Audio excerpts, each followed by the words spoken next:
противостоянии этим угрозам Россия также предлагает свое содействие.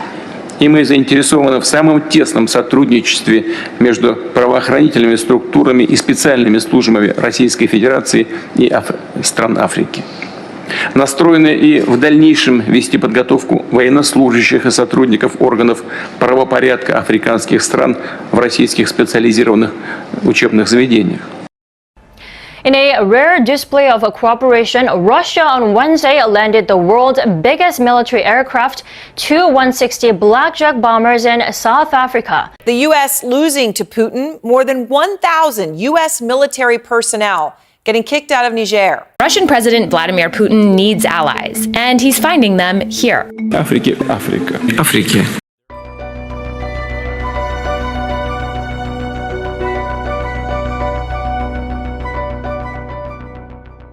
African countries are becoming united when it comes to kicking out Western troops and military bases.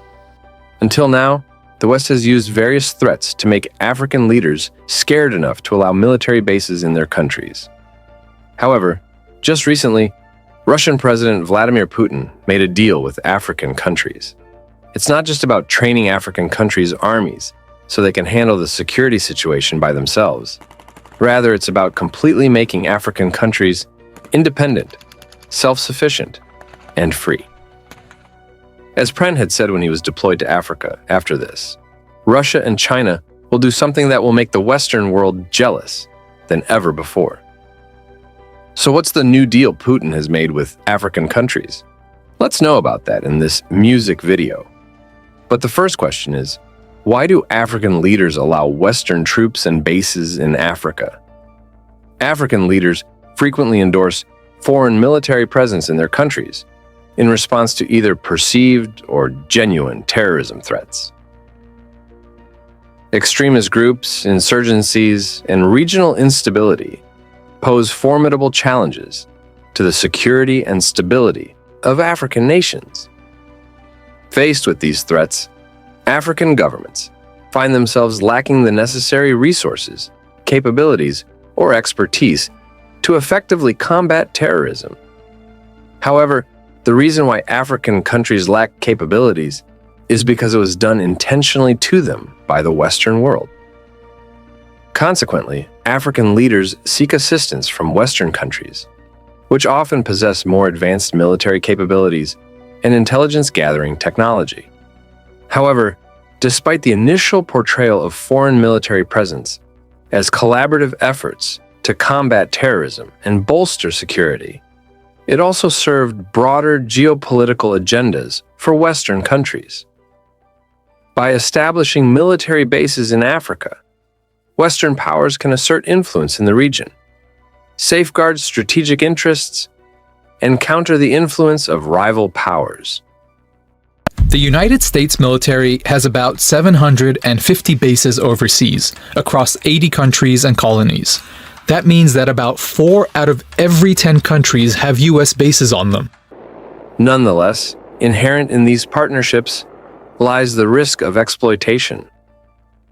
Western countries provide military assistance without adequately empowering African nations to develop their own counterterrorism capabilities. This tactic does wonders for the West. While joint exercises, training programs, and intelligence sharing initiatives may occur, there is always insufficient emphasis on fostering sustainable indigenous capabilities. This approach leaves African countries dependent on Western support for their security needs, perpetuating a cycle of dependency. What's more, the presence of Western troops and bases in Africa bears significant implications for regional security and sovereignty. While it may contribute to enhanced security and stability by deterring terrorist threats and supporting counterterrorism operations, it also presents risks and challenges. The presence of foreign troops can strain relations with local communities and governments, prompting concerns about sovereignty and autonomy. Moreover, reliance on external support impedes efforts to develop indigenous capabilities for addressing security threats, perpetuating dependency, and undermining sovereignty. To address these challenges, it is imperative to prioritize capacity-building initiatives that empower African nations to develop their own capabilities for addressing security threats. And that's precisely what Putin wants to do. What if Africa could have a united army that can be deployed instantly to African countries? Well, it will resolve all the problems African countries are facing, one operation at a time. In every African country, it can end terrorism from the continent. And Putin's new deal with Africa is similar to this. Over recent years, Russian President Vladimir Putin has actively pursued stronger diplomatic ties with African nations, marking a notable shift in his foreign policy agenda. And he's finding them here. Африке. At the forefront of this diplomatic outreach are significant agreements brokered by Putin with multiple African countries, focusing on the training of their military forces. The overarching goal of this pact is to cultivate robust African armies capable of unified action in combating terrorism across the continent. Putin aims to promote the emergence of an autonomous African military force, addressing persistent security challenges while reducing reliance on foreign military presence. Central to the deal between Russia and African nations is the focus on equipping and training African troops for counterterrorism operations. Putin wants the development of resilient African military forces capable of swift and decisive responses to terrorist threats, and he simply wants to end Western influence in Africa that discourages other partners from independently collaborating with Africa. The emphasis is on fostering solidarity among African states to collectively tackle shared security concerns by harnessing collective resources and expertise.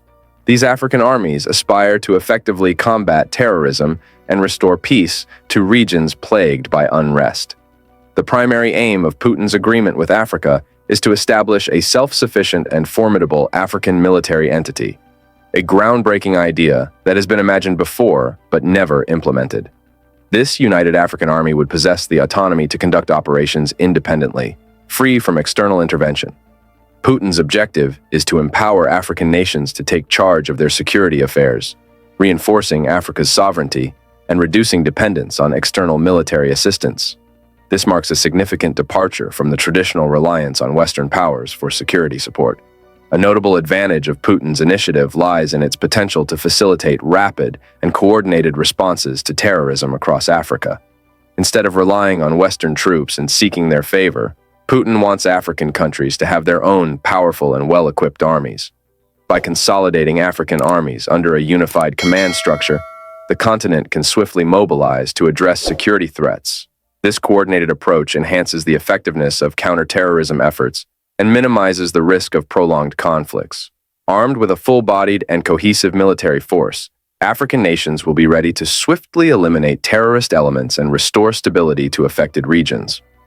Furthermore, Putin's agreement presents an opportunity for African nations to enhance their military capabilities through advanced training and technology transfer.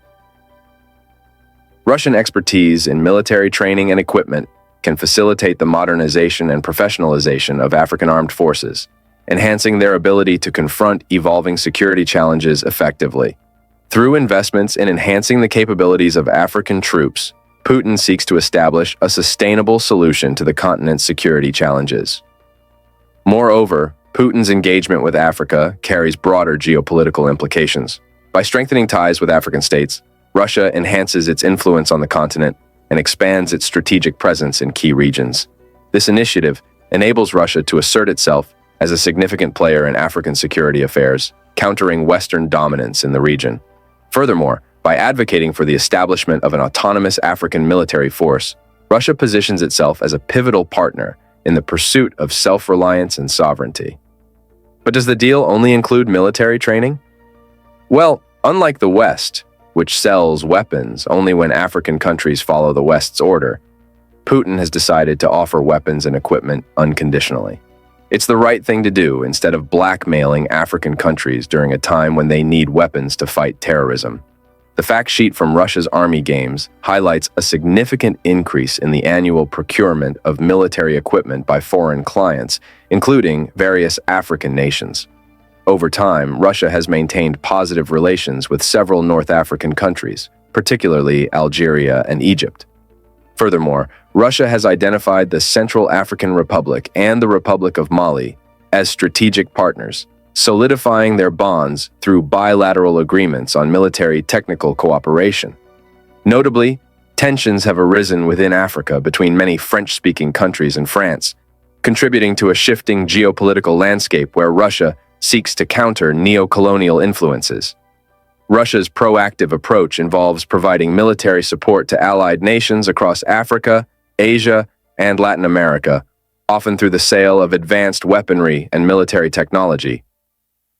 During the Army Games near Moscow and Kubinka, Russian Defense Ministry officials engaged in discussions with various African countries, stressing the importance of enhancing their defense capabilities through military technical cooperation.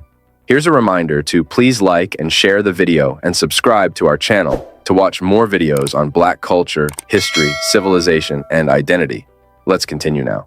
Reports indicate that approximately 10 African countries, including Algeria, Congo, Egypt, Nigeria, Sudan, and Zimbabwe, participated in the Army Games.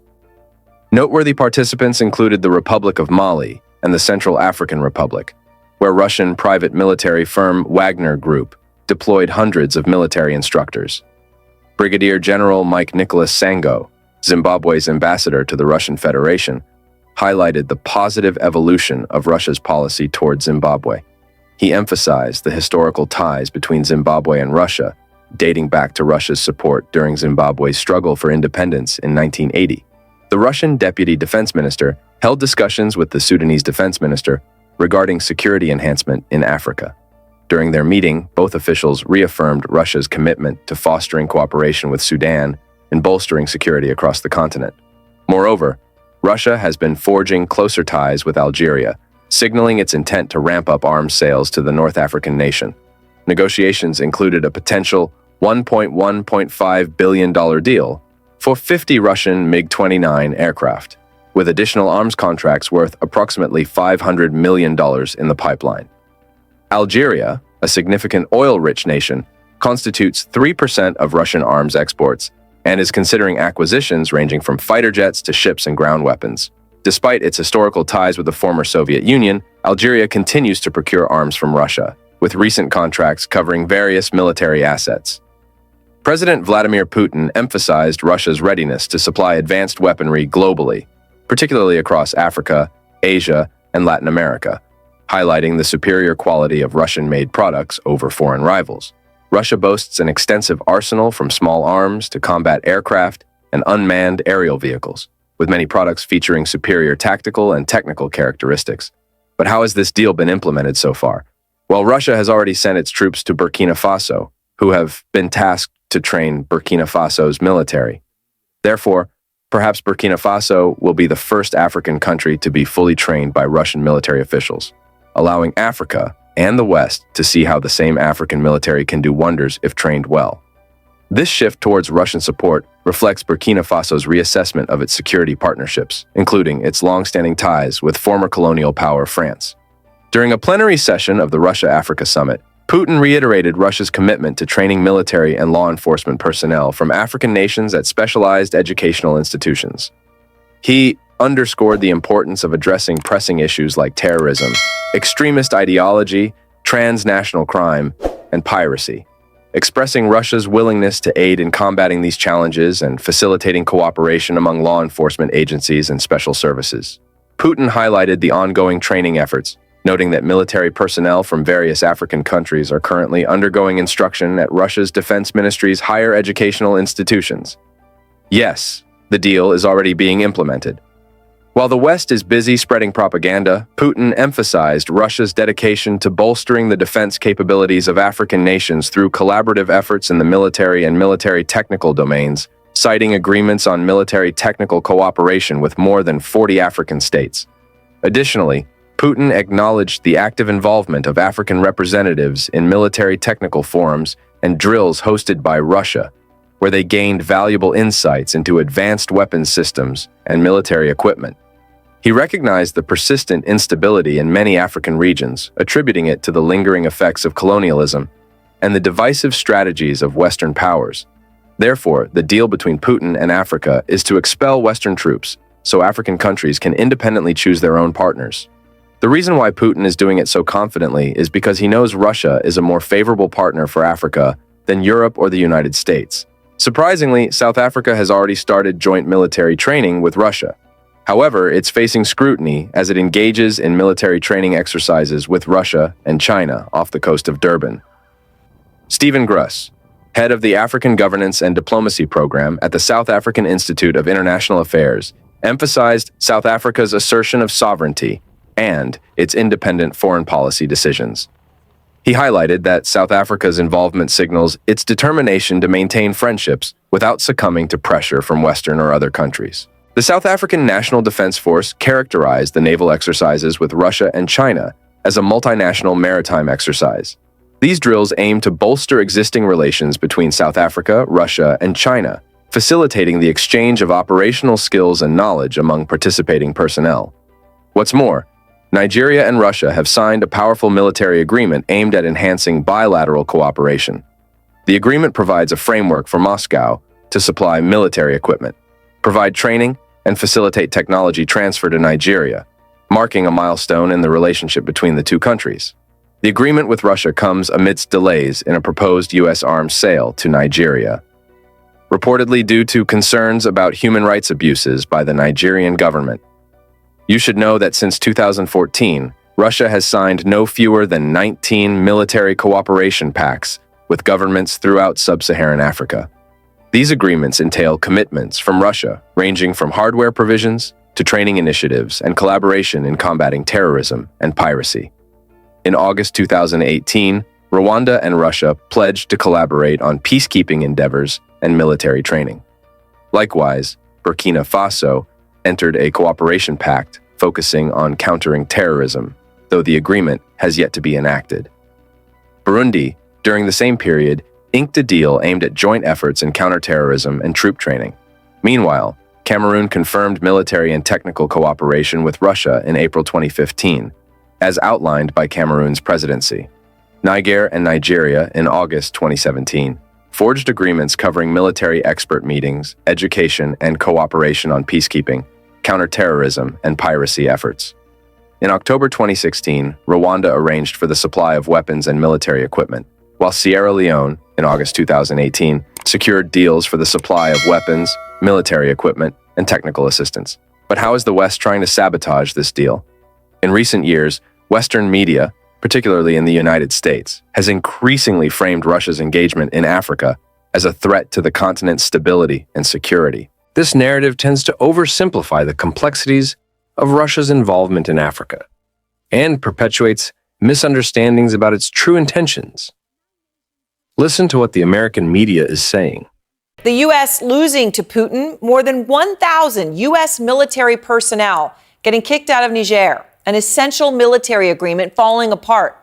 Niger, once a major American ally, turning instead to Putin.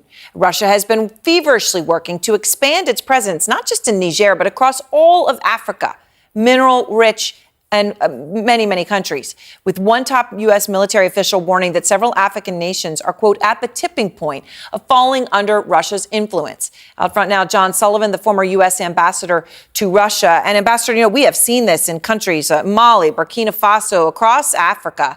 Now you've got 1,000 Americans kicked out of Niger, a 10-year deal over. This was a crucial location for U.S. troops, counter-terror efforts. Putin now gaining ground. Can you explain why this matters so much?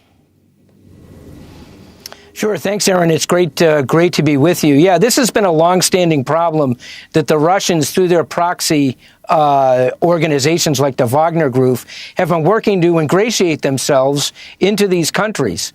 It undermines the United States counterterrorism mission. It allows them to expropriate the natural resources of these countries, valuable natural resources, gold, including some that are essential for U.S. national security, like uranium. in Niger, for example. So it's a national security problem for the United States, but it's even bigger problem for all the people who live in these countries whose autocratic governments are now associating with what amounts to a private military contractor / terrorist organization like the Wagner Group. In contrast, American military presence in Africa is often portrayed as benevolent, with aims to promote peace and security. However, upon closer examination, it becomes evident that Russian involvement primarily focuses on training troops and enhancing regional stability, while American presence raises valid concerns about sovereignty and long-term security implications. The Western perception of Russian presence in Africa as alarming is rooted in historical biases, geopolitical rivalries, and a limited understanding of Russia's objectives in the region. Since the Cold War era, Russia has been viewed through the prism of competition with the West, particularly the United States. This adversarial mindset has shaped Western views of Russian activities globally, including in Africa. As Russia endeavors to extend its global influence, Western powers, especially the US, have been swift to cast doubt on its motives in Africa. In reality, Russia's engagement in Africa is primarily motivated by economic interests, diplomatic outreach, and security cooperation. A significant aspect of this engagement involves the training of African troops and the enhancement of their military capabilities through bilateral agreements with African nations. Russia seeks to bolster regional security and stability by providing training and support to African armed forces, particularly in peacekeeping efforts and counterterrorism operations. Contrary to the predominant Western narrative, Russian military presence in Africa does not revolve around establishing permanent bases or exerting control over African nations. Instead, it prioritizes promoting partnerships and mutual cooperation. Russian troops are often deployed on rotational assignments for training purposes, with their presence contingent upon the consent of host countries. Moreover, Russia's engagement in Africa is guided by a commitment to respecting African sovereignty and refraining from interference in internal affairs, in contrast to the colonial legacies that continue to influence Western approaches to the continent. In reality, American military presence in Africa raises valid concerns regarding sovereignty and the long-term implications for security. Despite the U.S. portraying its presence as aimed at promoting peace, stability, and counterterrorism efforts, the reality is more subtle. The U.S. maintains a network of military bases and installations across the continent, often without explicit consent from host countries.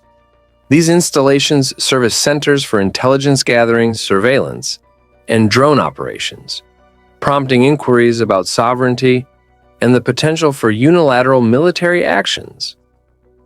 Additionally, the presence of American military forces in Africa has been linked to controversial counterterrorism operations, such as drone strikes and special forces raids. These actions have raised alarm about potential civilian casualties, human rights violations, and breaches of international law. Furthermore, the expansion of U.S. military infrastructure across Africa has sparked fears of a resurgence of neocolonialism, wherein African nations may become reliant on foreign powers for their security needs. What do you think? Can Russia offer a better alternative for Africa to deal with the security problems and be completely independent? Or do you think Russia will do the same with Africa, establishing bases as the United States, France, and other European countries did? Share your thoughts in the comments section right below. Do you want to watch more videos like this one? If so, subscribe to our channel and press the bell icon next to it. We have decided to bring videos on something nobody talks about: the Black culture, civilization, history, and evidence about how glorious blacks have been. Thanks for watching, and until the next video, stay tuned.